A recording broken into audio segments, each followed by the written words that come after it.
Assalamu alaikum. Hi, everyone. Rachid here, representing Slimstock. I know that we are between you and the lunch.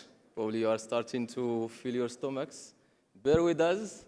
It's going to be not a long 10 minutes. So we're going to try to make it very valuable, insightful, and fun.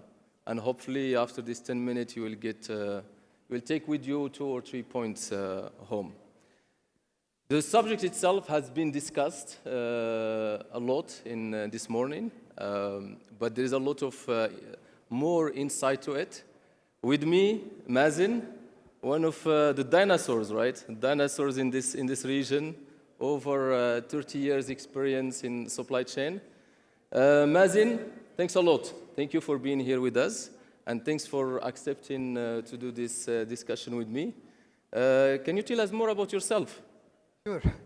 So first, I guess my name was spelled wrong. So my name is Mazen Massalkhi. I'm the Chief Supply Chain Officer in Arabian Oud.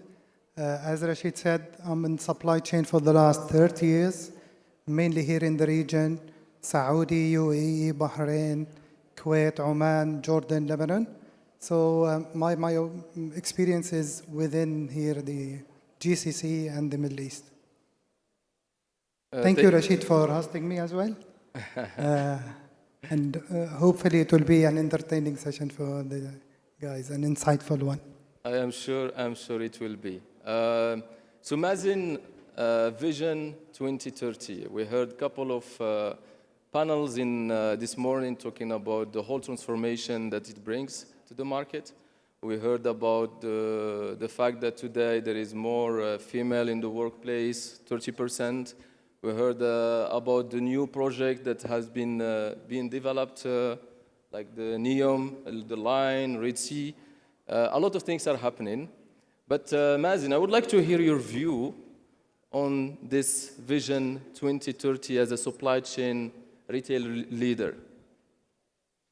So first of all, I don't know how many in the room know about the initiative that came from the government about the supply chain.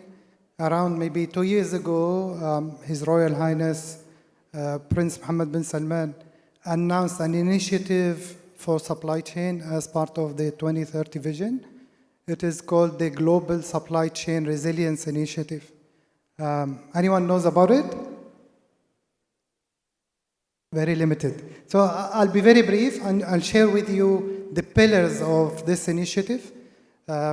So the first pillar of the initiative is the technological advancements, where the government is pushing everyone to go into technology, to invest in technology, to get the investments into the country for the technological advancements. The second pillar is about green logistics, and we have seen it lately in action. I'll explain at a later stage. The third one is localizing manufacturing. So they want to move manufacturing into Saudi Arabia. They're facilitating everything that's related to it. And then the last one is the resilience and agility of the supply chains, whereas all companies in the country should be ready to tackle any pandemic like the ones that happened lately. So no interruption will be there in the supply chain. I guess as retailers, we're lucky. We're here in Saudi, very technologically advanced and competitive economy. From supply chain point of view, I can say that it is far easier for us to be in such a country where we can implement the top-notch systems and technologies, and we are confident that internet is there and all the technological support is there. Clouds are moving into Saudi Arabia as well. We used to ask always, where is your cloud? It was always, the answer was always in US, in Europe, lately in Dubai, and now we started hearing it's coming to Saudi Arabia. So supply chain, as you just mentioned, Mazen, it's at the heart of this transformation. So the Vision 2030 cannot happen without solid backbones of supply chain for different retailers. And you mentioned technology is one of them. And I just remember the conversation we just had just previously the CEO of ETM was telling technology, embrace it, take it, use it, it's not going to hurt you. And that's one of your first point. So this vision will come with opportunities. It also comes with challenges. So as a retail leader, Mazen, what are those challenges that retailers need to tackle to make this, to actually benefit from this vision? Definitely challenges are too many. I'll try to prioritize here. The first one, I guess, our colleagues before mentioned it, we're competing with the whole world. We're not only competing anymore with the local players. So globally, everyone is selling into Saudi Arabia. We are selling, whether we're selling online or offline, our competition is the global players.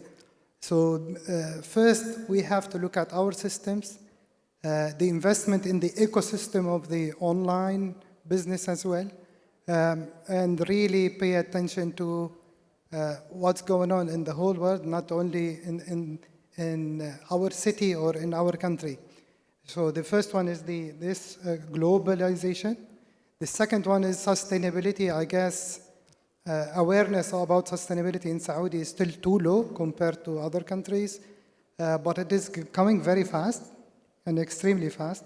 Customers are aware of sustainability, and they started looking for products, sustainable products or sustainable services. The third one, I guess it's an internal one and then differs from company to another. So we have our legacy systems where we feel those are our strength. They are actually not. So most of the time they are our weaknesses. We customized our systems long ago, 20 years ago, 15 years ago, and we tried to get upgraded versions and so on and so forth, and we still feel that this is my strength. I'm afraid now with the complications of the logistics networks and so on and so forth, things are not the same anymore. So they have to re-look at their systems. Yeah, I always say when I meet different customers, retailers, what got you where you are today, from a technology perspective, will not take you to where you want to be in the future. Definitely. It's a transformation, and you need to embrace that transformation. So you talked, Mazen, you talked about globalization, you talked about sustainability, and you talked about digitalization and transforming our legacy systems. So actually, I want to double-click on every single one of them, and I'm looking at the time there. So let's see how much we can get through it. It goes fast. So if we talk about globalization, so globalization, of course, there's more competition. There is new way of new buying behaviors. There is new customers coming in. The new projects that are coming, many retailers need to open more stores, more DCs to cater from this increase in demand. So there is growth planned. But in supply chain, you cannot just grow. It does not work like that, right? Because supply chain, by definition, is complex. So, Mazen, can you tell us more about how retailers, they need to transform to take into account this growth that is actually part of every single agenda item of every single retailer? Yeah, sure. So definitely most of it will be in the systems. Part of it will be in the manpower and the knowledge and the talent. So I will not touch into this. I'll just focus on the technology part today. Too many basics in technology that should be in every company now, or should be assessed at the time being whether it is a requirement or not. To start with, we will start with just, so I'm taking into consideration here that you have the basics. You have a WMS, you have an ERP system, you have a shipping system. It's already there. Now we want to look at what is coming. So if you already have a warehouse and a WMS, is it really time to start looking at automation? Is it really time to start looking at maybe semi-automation, not necessarily fully automated warehouses? When we talk about the online business, we talk about the network that is there. A few years ago, I guess, when I was in online business in Saudi, I'm here for maybe 12, 13, 14 years. in the online business. So we used to have only an online business, few offline stores. Now we have an online business where we have an app, we have a website, delivering to a customer, and we have different types of services. So we do 1 hour delivery, which is separate assortment. We do 2 hours delivery, another assortment from a different location. We do more than 4 hours or next day delivery. Also, it's another online location, another inventory holding location to deliver to a customer. So with all 3 different types of locations, in addition to the offline, now if you add to it the marketplace, where we are trading our products also through Amazon, Noon, Namshi, whoever is there. And then if I look also at the quick commerce, also we're selling on Hunger Station or Jahez or whoever is there. So look at how many positions, stock positions you have, and how many locations, times how many SKUs. Definitely you cannot continue with your spreadsheets. You have to look at which system can handle all of this planning, while at the same time I'm having too many new initiatives or too many new events. We have tourists coming in, we have different shopping habits, we have events like White Friday or Black or whatever it is called, different colors of Fridays, 11/11, all of this was not there before. So how to handle all of this in Excel sheets, I don't think it is happening anymore. So they need a system. We look at RFID. Maybe it is time also to assess how we can do it. We can see that robots are there also in the stores to capture the inventory, be it an inventory count in a store or in a warehouse. We look at digital shelf tags, where not only it reflects pricing, it also can read by the camera how many pieces are there on the shelf, and it triggers replenishment. So too many things are there that will enable growth for the retailers.